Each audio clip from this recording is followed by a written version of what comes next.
The CIA is working to rebuild its network of spies in China after Beijing caught and killed many of its agents a decade ago. As China vows countermeasures, will the agency pull it off this time? Vacant streets and sounding sirens across northern Taiwan. A half-hour evacuation drill aiming to prepare residents for natural disasters or a possible Chinese attack. A show of force and unity aimed at China. The largest ever joint military training between Washington and Canberra underway in Australia. And does America's Indo-Pacific strategy impact world dynamics? What role does Beijing play? We hear from two Washington officials. What do you think about the developments? Let us know below and subscribe if you haven't already.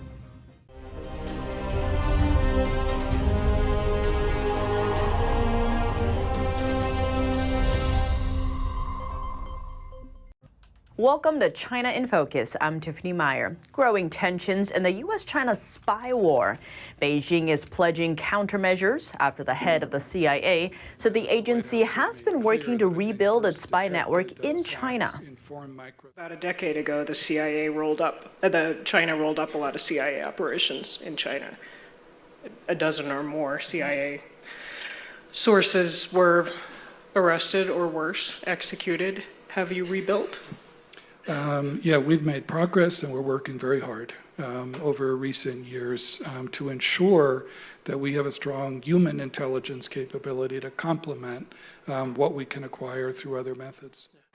Burns was referring to a major breach over a decade ago when China broke up the CIA's spy network in the country. The consequences of that incident were huge. The New York Times reported at the time that China killed or detained over a dozen CIA sources. One was shot in front of his coworkers in the courtyard of a Chinese government building.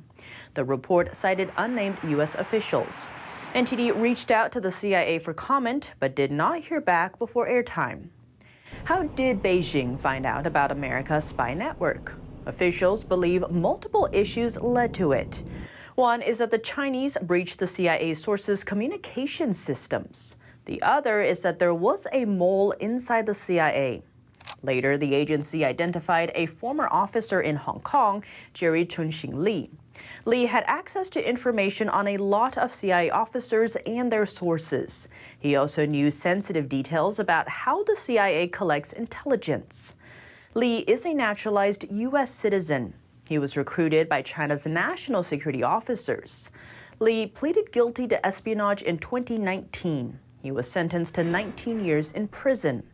Beijing said it took note of Burns' comment about rebuilding.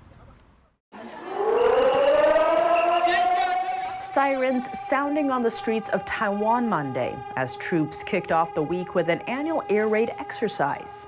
In cities across northern Taiwan, citizens were asked to stay indoors for 30 minutes from 1:30 to 2 p.m. local time. A street evacuation alert was sent out to locals via text message ahead of time. Taiwan President Tsai Ing-wen also shared a reminder on Facebook, directing people to be aware of words like test and drill in the text message and to stay calm. The drill is called Wang'an, translated as everlasting peace. It simulates an enemy airstrike on a train station, with the city's fire department leaping into action to evacuate wounded civilians and put out fires. The drill aims to prepare civilians for natural disasters and serves as a practice evacuation in the case of a real attack. Beijing claims Taiwan is part of mainland China and has vowed to take control of it by force if necessary. Taiwan staunchly denies being ruled by Beijing. In an attempt to pressure the island, China has also sent near constant rounds of fighter jets, and as of this year, drones and warships toward the island. The Chinese Communist Party has never ruled Taiwan. The 46th annual Wang'an drills will run through Thursday. Other parts of Taiwan will carry out similar exercises this week. How does Washington's strategy in the Indo-Pacific shape global dynamics? And what role does China play in that region? Two Washington officials sharing some assessments Monday. NTD's Sam Wong brings us the details. The Brookings Institution hosted two Biden administration officials discussing the strategic importance of the Indo-Pacific alliance.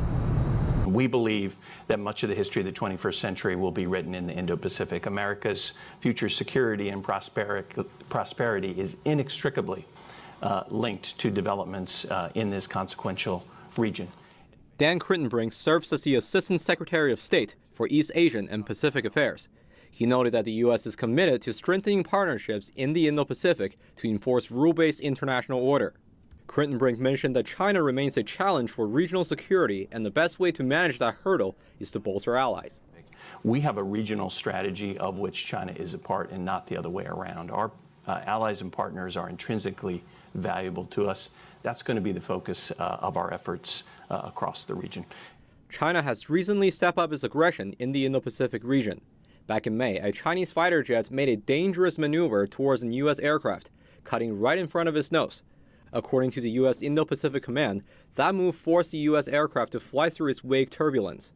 On the defense front, Eli Ratner, the Assistant Secretary of State for Indo-Pacific Security Affairs, said that Washington is working closely with Australia and the UK. So a conventionally armed, nuclear-powered submarine for the Australians that we would be working on trilaterally with the UK as well. We completed a decision around the optimal pathway at the end of the 18-month consultation period. As for Washington's next move in the Indo-Pacific, Secretary of State Antony Blinken has a trip to the region scheduled for next week. He'll be visiting Tonga, New Zealand, and Australia. Reporting from Washington, D.C., Sam Wang, NTD News. A key U.S. ally taking a major step to counter China's dominance in the rare earth market. Japanese metals maker Proterial has developed a prototype motor for electric vehicles. According to Nikkei Asia, the new magnet consists mainly of the rare earth metal ferrite. The company said tests have proved the new motor is capable of delivering the output needed for electric vehicles. The ferrite magnet will replace widely used magnets containing a rare earth metal found mainly in China.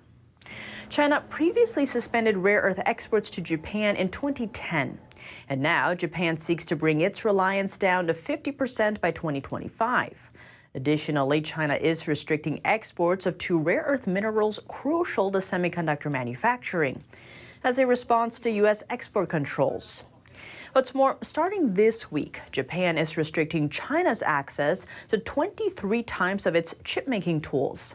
Tokyo announced that order in March, joining the U.S. and the Netherlands in efforts to restrict Beijing's chip access, something Washington believes could be exploited for weapons development. China's foreign ministry appealed to Japan on Monday, urging it not to interfere with the normal semiconductor industry cooperation between the two countries.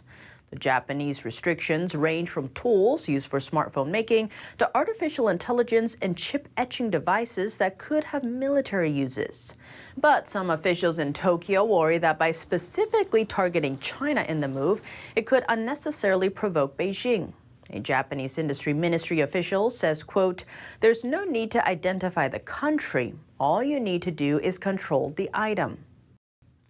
Australia is saying no to a China-linked buy-up. According to the Australian Foreign Investment Review Board, the company is looking to acquire a lithium mining company.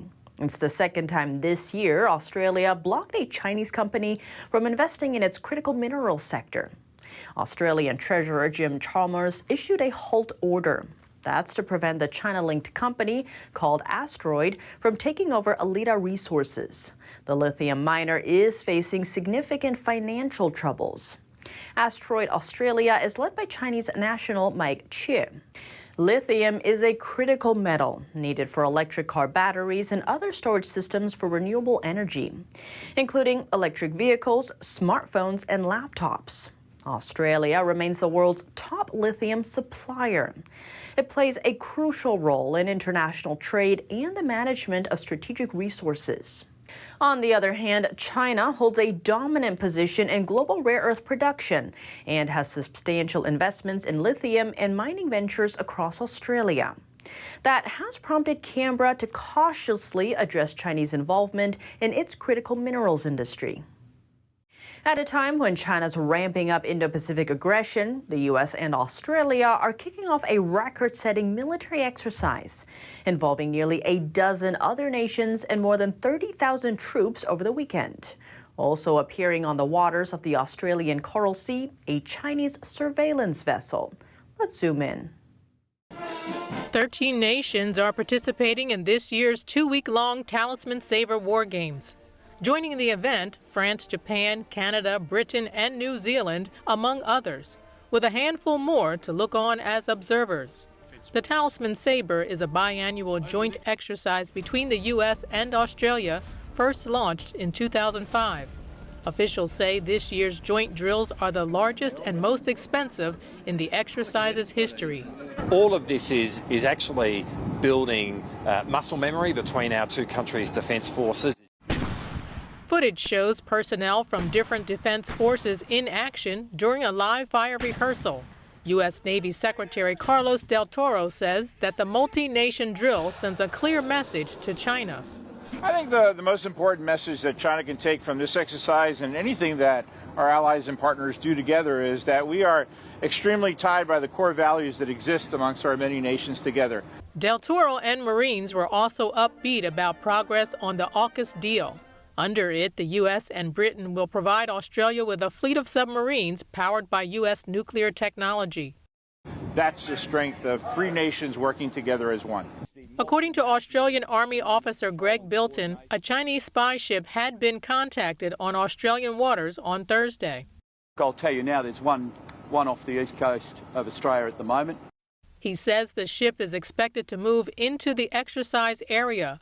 The presence of a Chinese ship is a common sight during the drills. They've done this for a number of years. We're well prepared for it. Chinese spy ships have been shadowing Talisman Sabre exercises since 2017. Australian defense officials say they are tracking the ship during the exercise.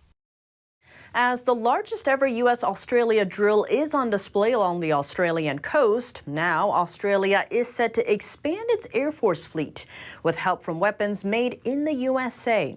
What's included in the defense deal? Let's dive in. In a major boost to its military capabilities, Australia said on Monday it will buy 20 new Hercules planes from the U.S. These are the workhorses of the Australian Air Force, and today I'm proud to announce that the Albanese Labor government will be almost doubling the fleet, going from 12 Hercules aircraft to 20. The deal is valued at $6.6 billion and will substantially increase Australia's fleet of its second largest heavy transport aircraft. Almost doubling the fleet gives us more capacity to deploy them on multiple operations at the same time, and that's the critical driver. The U.S. State Department in November approved the potential sale to Australia. The first of the new 4-engine Hercules is expected to be delivered in 2027, eventually replacing the current fleet of 12 Hercules stationed at a base near Sydney. The deal comes ahead of an Australian visit later this week by U.S. Secretary of State Antony Blinken and Defense Secretary Lloyd Austin. A tragic incident unfolding in northeast China. The roof of a middle school gym collapsed during a girls' volleyball practice. Who was victimized and what led to the devastating collapse? We speak to the victims' grief-stricken parents about the tragedy. That report and more coming up tomorrow on China in Focus. That's all for today's China in Focus on YouTube. We're now sharing a shortened version of our program here after being demonetized for 2 years. Here's what to look out for in our second half. The world's second largest economy, actively chasing cutting-edge technology. Beijing reaffirming its ambitions to become the global leader in artificial intelligence. Chinese tech giants are speeding up development to catch up with their U.S. peers in AI chatbot creation. Have American tech companies contributed to China's rapid AI advancements? And what repercussions might Washington now face? We sat down with Rex Lee, cybersecurity advisor at MySmart Privacy, for details. The full episode is available on our partner platform, Epoch TV. To sign up, click the link down below. Thanks for watching China in Focus. I'm Tiffany Meyer. See you tomorrow.